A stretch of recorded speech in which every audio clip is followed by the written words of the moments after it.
Well, last week, Abilene City Council gave final approval for a housing development for the Texas Tech Health Science Center. Which means students will now have housing right across the street from their classes. KRBC's Catherine Garcia joins us live from North Abilene, where the student housing will be built. Catherine, what can you tell us about these new developments in this part of town?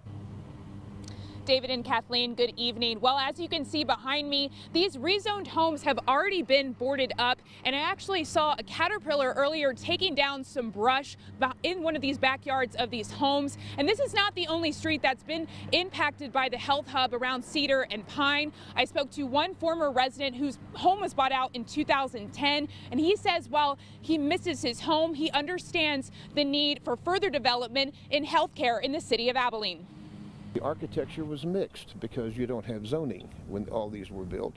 As a known historian, Dr. Fred Bailey was fascinated with his former home, built in 1927. It was a two-story house and it had a beautiful stairwell, and on the landing of the stairwell when the house was open, a string quartet had played to the reception. He knew not only the story of his home, but the entire neighborhood, including the next door hospital, now known as Hendrick Medical Center. This hospital was created in 1924 as a project of a Baptist minister here in town, who basically wanted to see it as a sanatorium, a place of caring for people who were ill. While he and his family cherished the house for over 30 years, he knew its time as their place to call home was fleeting. But it had grown old.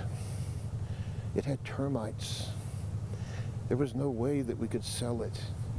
And as we are approaching our own later parts of our lives, it was a burden. Bailey says when he was given an offer for his home, he accepted the change. But his children, especially his daughter, still have some difficulty with its disappearance. She will not return to this neighborhood because she just can't bear the change, because it's very sad to her that her childhood, as we so often associate with a place, doesn't exist anymore.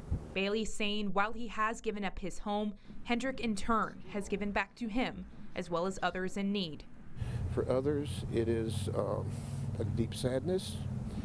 For others, it is creating the opportunity where people can be born and live and be healed.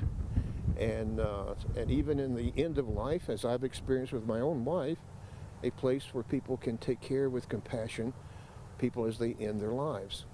I also spoke with Vice President Norm Archibald of the Hendrick Medical Center, who says as the need grows in Abilene for health care, so does Hendrick. You know, the facilities, the programs are all growing within this community.